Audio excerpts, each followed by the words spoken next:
Hello everyone, and welcome to Conventions of Written Language, Lesson 24. When we were discussing reading for the last several lectures, I kept alluding to the fact that we would eventually get to writing, and here it is. We're going to look at writing, specifically looking at grammar, punctuation, capitalization, and handwriting. So, when we talk about writing, there are stages. There's stages to everything. So at 15 months to 2.5 years, there's the random scribbling. Then 2 to 3 years, there's the controlled scribbling, then lines and patterns and pictures of objects and people. And then at 3 to 5, there starts to be some recognizable letters and word practice. So that's kind of a quick romp through writing stages. But let's look at this one. So letter A demo here is the random scribbling. So if you have if you have a 1-year-old or like a 15-month-old, who's starting to talk, they can definitely start to tell you what those things are. There's definitely a whole story that goes with those random scribblings. It's not just the scribbles, it's all about the big story that goes on there. So letter B over here is controlled scribbling, but starting to get lines and patterns. So you can start to see they're starting to have the little faces and starting to represent, probably the family.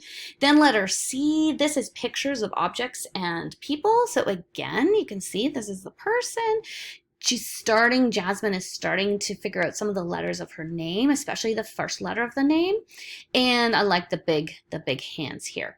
And then letter D is the letters and word practice. So you can see that the child in this stage is starting to be able to write cat, mom, love, dad, and all sorts of little people, probably again, family members. So this is important. So when you have your child that wants to draw, wants to write something, give them scrap paper, let them draw, and then ask them, what did you draw? They're starting, it's a really important part of their connecting the words to the actual paper, because they actually go, oh, when I draw on this piece of paper and I tell the story, there's a connection there. So I have to tell you this story. When my girls were little, we always would give them scrap paper to write their stories on, and they always wanted what they called it, pure white paper, so actual paper that wasn't scrap paper. So one year for Christmas, I actually just went to Staples and got them a ream of pure white paper and gave it to them, and they were over the moon. They were so excited about this pure white paper. They thought I was the best mom, and I was like, wow, that's pretty impressive. I can just give you pure white paper and you're super happy. But because they were connecting how important it was to do that drawing, that scribbling, that writing, because it meant that they were creating stories, and they were able to start to write things down. Okay, I can't do that anymore. They don't go, if they're 21 and 23, they don't go for just getting a ream of paper anymore for Christmas. Okay, so I will leave this with you. I'm not going to go through each of these, but if you want to look at the developmental stages of writing, just stop me for a sec and just have a look through this. But this is just a little bit more broken down if you want to look at that. Okay. Let's jump into what is grammar. So we're going to break down writing a little bit and define some of these terms, and then we're going to talk about philosophy around how you would end up teaching them. Okay, so basically when we talk about grammar, it is the structure of language. There are specific linguistic rules to it. It defines different parts of speech, for example, words, sentences, paragraphs, nouns, verbs, punctuation, and it allows us to discuss how and why we communicate. So it's important as an overall to written language. Now, grammar, some of us probably have a love-hate relationship with grammar.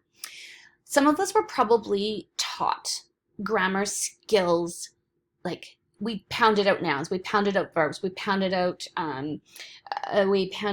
how to capitalize or how to punctuate, but maybe didn't ever see it equated into our actual writing. I had a colleague who taught grade 9 language arts, and he was like an old school Catholic teacher who like took Latin in his own schooling. And so he was super into grammar. He spent all of grade 9 language arts teaching them specific grammar rules, and they pounded through examples after examples after examples of grammar. His kids hated his class. They liked him. They hated his class because it was super boring and super dry. However, when they got into high school, some of them definitely, you could tell who had been in his class and who had not, because they did have some skills. But others never did make the jump from the doing on the worksheet to the writing. Okay, so what do you think about as we go through this? Okay, I'll go to the next slide. So have an opinion as we go through all of today's content around writing and grammar and punctuation. I want you to have an opinion about all ways to potentially teach grammar, capitalization, punctuation, and handwriting to K to 6 students. And I want you to be ready to discuss in small groups and with the whole class your opinion on all of these things that I'm going to be talking about, because these are, again, philosophies that you have to hold because you have to decide how you're going to teach it in your own classroom. Okay, so let's jump into what these are. So current views on teaching grammar. The first one is grammar is not an important part of 21st century learning. That's the first major one. Number 2 is grammar needs to be systematically taught more than ever in the 21st century. We're going to go through all of these. And then a subset under number 2, letter A, is grammar needs to be taught as a set of skills, like my friend, or grammar needs to be taught in context, or grammar should be taught in combination. So let's have a look. Let's have a look at all of these. Oh, look at that. I put it, I just went the wrong way. There we go. Minor user error. Here we go. I'm just going to keep going. So number 1, I'll just go back now. No, I'm going to look at number 1 now. So grammar is not an important part of 21st century teaching. So let's look at that. The rationale, if you believe that grammar is not important to teach in our schools, your rationale would be, in our day and age of computers that are accessible at all times, the focus on grammar is not as important as it once was. And communication will still happen nowadays without complete sentences and punctuation. Right? Can you basically communicate when your texts are not in full sentences? Basically. There might be some communication issues, but basically you can communicate. My girls, again, at 21 and 23, make fun of me because when I send texts, they are still grammatically perfect. And I actually have to go back if it's not, the comma is not in the right place or the apostrophe is in the wrong place. And they laugh at me. But so if you hold this view, if you would say, actually, it's not important, I got autocorrect, I got spell check, and people can figure out what I'm saying, what I'm communicating without all of this crazy focus on grammar, then you would probably not focus on it in your teaching career.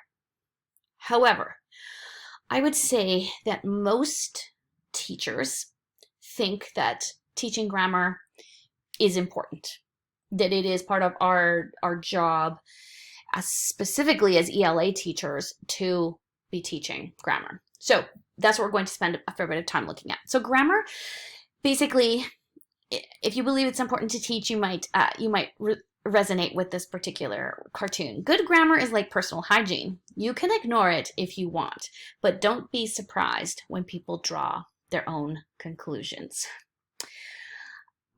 Right? It used to be that if you made spelling or grammatical errors, you were uneducated or uncultured.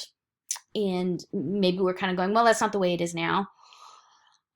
I still think, I'm going to tell you a story. My friend Jeff works for a business, and he had a job opening, and he had 300 applications for one job. So basically, he had to decide, he had to whittle it down to 25 or 20. He looked at their cover letters. If there was a grammatical error or spelling error, it was gone.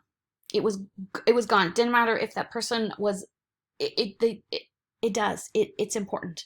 And that's why we will go through, when you apply for your teaching positions, we will go through your cover letter with a fine-tooth comb and make sure that there are no grammatical or spelling errors, because we don't want you to miss a chance because you misspelled principal. The principal is your pal. That's how you remember that the principal at the school is P-A-L, not L-E at the end. Okay, so that's just one little quip there. So what I want you to do is, why we should learn grammatical skills according to Weird Al Yankovic is, I want you to actually stop me, go to this. You can watch the whole thing if you want. It's very clever, very clever. But watch about 208 for just to get you going. It's a little bit of a humorous look at why grammatical skills are important. So go there now. I'll see you back in a few minutes. Isn't it funny? It's a very funny video.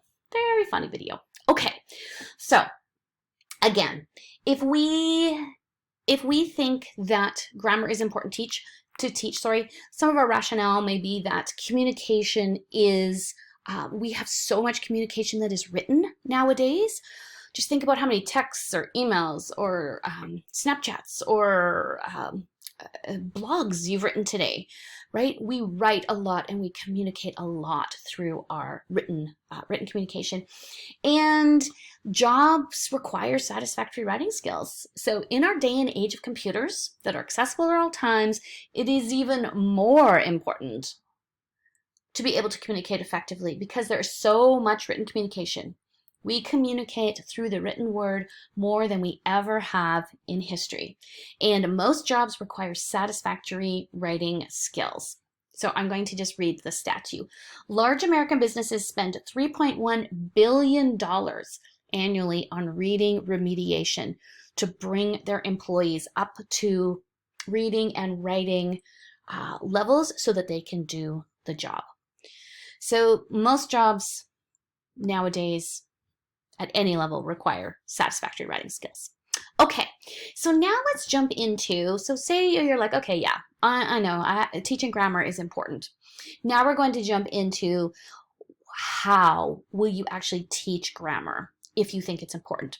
So if you are a person that believes that grammar is important to teach as a specific set of skills, separate from anything else, like my friend, Charles is his name, like my friend Charles, then this will be your rationale. Rationale is grammar needs to be precise. Writing is a record and is usually divorced from the originator's tone of voice, gestures, and dispositions. So writing has to be super precise, because you're not getting that face-to-face, all those other subtle things that are going on in communication when you're face-to-face. When you're written, it's devoid from that face-to-face time.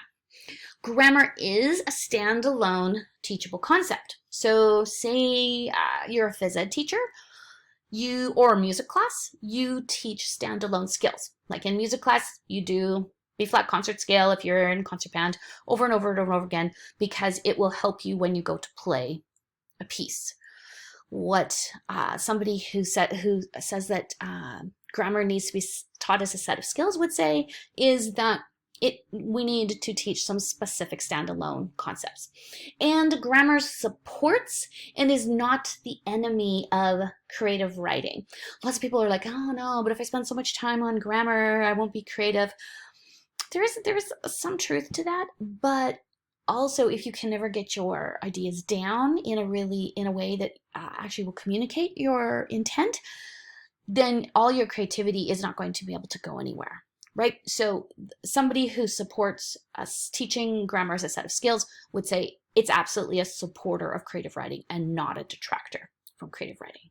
Okay, so now this is your turn. I want you to, again, go to this website here. It's called Chomp Chomp Presentations. Scroll down, it's almost at the bottom, to the punctuation PowerPoint. download the PowerPoint and go through the PowerPoint, because this is a little bit of a practice on what grammar looks like when you teach it as a particular set of skills devoid of seeing it in literature. Okay, and again, it's a pretty good resource for you, so have a look around. There's actually quite a few resources that are there that, if this is your philosophy, could support you as you go out into the classroom. So go ahead, go and do this, and I'll see you back in a minute. Okay, kind of fun. It's kind of a cute way. Again, teaching grammar skills as a set of skills doesn't necessarily have to just be worksheets. There can be lots of fun ways to teach it. Okay, let's move on to 2B. So grammar, if you believe that grammar is important to teach, but how you teach it would be in context or process writing. And so if you are this philosophy, you would believe that grammatical skills are best learned through actual writing. What you would do is you would deal with grammar as it comes up in writing or reading books. So you would pull it out only when kids actually see it in context. Or you can model or guide in your modeled and guided reading time or writing time, and then you can send the students down certain paths, but they always have to see it linked to a story or to some kind of writing. It always has to be in context. So some research over the past 20 years has found that traditional standalone grammar lessons actually do not help students become better writers. They actually develop a really dislike for reading and writing. So just like Charles, my friend, his students really disliked English language arts, and I'm not sure if they ever recovered from that when they went into high school. So that's not what we want, especially in elementary school. We don't want them to dislike reading and writing, because that's our job, is to get them passionate about it. The next one, by fixating on right and wrong, students become afraid to write, and they become afraid of writing, because if every time they put pen to paper, they're getting corrected, how inspiring is that? Right? And basically, they're finding that better writing skills will improve reading skills, and vice versa. Better reading skills will improve writing skills. So if you slash writing, you make the kids so afraid to write, then it's actually going to affect their reading. So that's where, if you believe that teaching grammar in context or process writing is super important, this would be your rationale. And this is a little bit of on the next slide, I'm going to show you a clip from this particular website. This is Jennifer Gonzalez. Oh, look, click to add title. I thought I erased that, but obviously I didn't. I'm just going to get rid of it there. Okay, so this is how to deal with student grammar errors. So if you want to have a look at this whole podcast or her whole website, you can go here and read this all, but I'm just going to show you this first little bit. I'm going to get rid of that again. So it happens at the start of every school year. Teachers decide that once and for all, they are going to fix the problem of student grammar errors. These kids can't write, they say. They don't know their parts of speech. They can't spell. They write in text language. Their writing is full of run-on sentences. They don't even put capital letters at the beginning of sentences anymore. I mean, what did they teach them last year anyway? And so it is decided, before getting into any curriculum this year, before having students write a single thing, they're going to get back to basics. Did you ever hear that as a student? We're going to get back to basics. 1, 2, 3 full weeks of nothing but parts of speech lessons, grammar drills, punctuation exercises. Surely, if they teach it hard enough, that ought to take care of it. Except it doesn't. As the school year wears on, despite all those drills, students continue to make the same mistakes, and all across the land, their teachers' voices rise in chorus. I taught you this. We went over this. Don't you remember? Oh yes, you will say that as a teacher. Teaching grammar out of context doesn't work. So first of all, let me quickly mention that when I say grammar, I'm broadly referring to all the conventions that make writing correct. Spelling, punctuation, usage, capitalization, and so on. Rather than list all of those every time, I'll use the term grammar to save time. Okay, with that out of the way, here's the most important thing any teacher of English language arts should take away from this post. Grammar taught in isolation outside the context of meaningful writing has been found to have no significant impact on the quality of student writing. In fact, excessive drills can have a detrimental impact on it. So had my friend Charles read Jennifer Gonzalez's blog, he might have changed his tune. I'm not sure he would have, but this is where the research is going, is that teaching it out of context, just drilling it, actually is not just doesn't positive impact, but it actually has a detrimental impact on it. Okay, so now let's look at our final one. So this is grammar. So this is the letter C. So if you believe as a teacher that grammar is important to teach, but maybe you teach it in combination. So this is where you would potentially, you need to teach it in the context of maybe a book that you're reading, or, a writing assignment that you really want the kids to do. But you put a little mini lesson in and you teach the specifics of how to use, maybe, for example, use quotation marks when you're going to come to a writing piece where they're going to be using lots of quotation marks. So you do this little mini lesson, this little teacher-centered kind of mini lesson, and then they immediately see it in their writing or in their reading or in examples that you bring into the classroom. So it's a little bit of a combination. So you're teaching some specific skills, but you're also bringing it in when it is in context. Okay, so what we're going to do in Collaborate, so you can have a look at this most definitely. So read through slides 1 to 9 as foundational knowledge, and then in Collaborate, we're going to we'll write a sentence together about what is happening to you as a student at the end of term. So we're going to include the following articles of speech. So if you want to look at this particular website here, look at slides 1 to 9 and go up to a positive phrase. And then we are going to actually do that. So have some good verbs and adjectives and adverbs and prepositional phrases for our time together on Thursday. Okay. Those are the philosophical ideas around teaching grammar. Now, let's jump into punctuation and capitalization. So basically, when we talk about punctuation capitalization, we're talking about the mechanics of the written language. So making it actually, dividing it up so that we can actually figure out it's not just one big, huge run-on sentence in here. So I want you to stop me and just go and watch this little, I think it's like 30 seconds. Is learning punctuation important? Just go and watch it and then come on back. Okay. Kind of cute, isn't it? And just to keep on that train, hunters, please use caution when hunting pedestrians using walk trails. Could be dangerous because there is a period missing. Hunters, please use caution when hunting.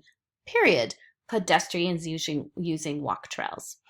So again, some funny examples, but there are lots of crazy examples out there of where punctuation or the lack of punctuation or the lack of capitalization actually totally changes the message.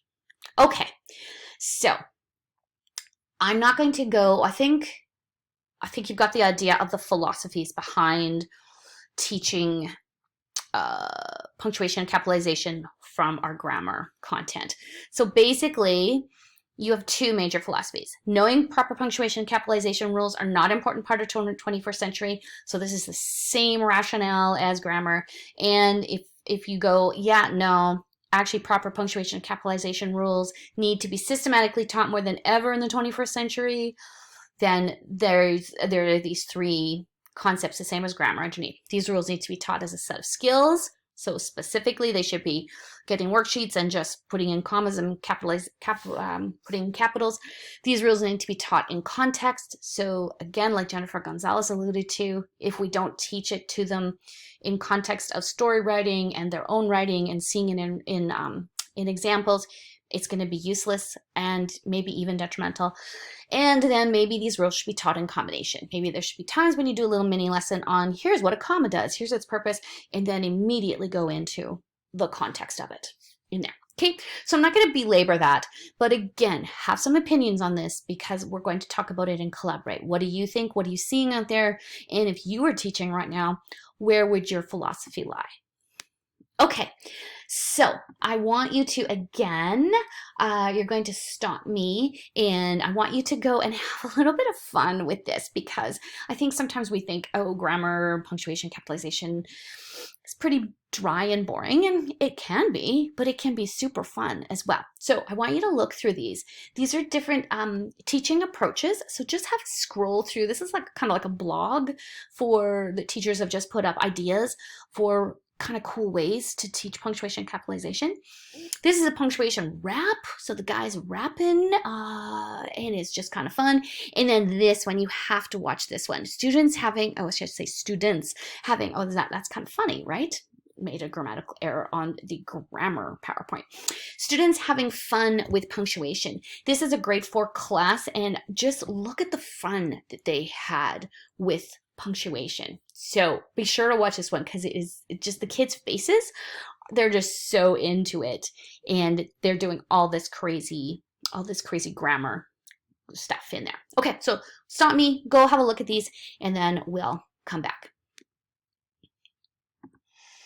Okay, last to go, we're going to talk a little bit about current ideas on teaching handwriting. So you're starting to see this over and over as a philosophy. Printing and cursive handwriting is not an important part of 21st century learning. People who say this would say, we have computers all the time. Why are we wasting our time actually teaching kids how to print and cursive write? The second philosophy would be printing and or cursive writing needs to be systematically taught more than ever in the 21st century. Again, we still need this skill. There's still, especially in school, there's still lots of pen to paper. Kids don't have access to computers at all the time, and so they have to be able to have this. So again, you have to decide where your philosophy is. This, if you believe that handwriting is important, these are probably the philosophical ideas that you have to decide upon. So if you believe that we should do handwriting, some believe that teaching printing or manuscript, so printing and manuscript is the same, is enough. So actually just printing, where the letters are all separate.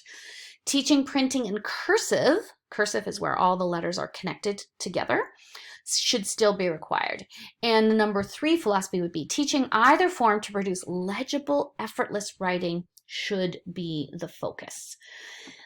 You probably are seeing out there that some kids, their actual handwriting is so labored and so slow that by the time they actually get it done, they've forgotten what they're doing, they've forgotten their train of thought, all those kind of things. So this number 3 is they just want the child to be able to write, if it's part print and part cursive, whatever, as long as it can be effortless and the child can get their ideas down. That's the most important part. Okay, so here are some of the philosophies. So basically, if you believe that printing, actual letters separate, is important for a child to learn, basic printing is still a skill that needs to be taught. And in schools, students still do a lot of handwriting. There's actually a lot of brain research out there as well that's saying that actually writing the letters is a different way of getting information into the brain that doesn't come through keyboarding. So that's a kind of interesting. Cursive writing, if you believe that printing is enough, cursive writing does not need to be taught then. And you would then say cursive is old technology, is no longer required for post-secondary or careers. So like I have not ever handed in my post-secondary career anything handwritten. So yeah, yes, there's absolutely some merit there. In absence of a laptop or smartphone, one can print, so you can still communicate, and more important subjects to be focusing on in the 21st century. So there's way more, there are things that need to be taught, maybe things like social media, maybe critical literacy need to be taught in our schools versus beautiful handwriting. I must admit, my mom, who is 88, has the most beautiful handwriting, because that's how she was taught, beautiful handwriting, and she has maintained that. My handwriting is atrocious because as you will figure out as you go through degrees, your handwriting gets worse and worse because you just are scrawling so many things so quickly. Okay, if you believe teaching printing and cursive is important, then your rationale is basically cursive is faster than printing. So kids should learn how to cursive write so they can write really fast. There are times when it is better to write cursively than using print. So on tests where you want to try to get as many ideas down as possible, you need to be able to read cursive.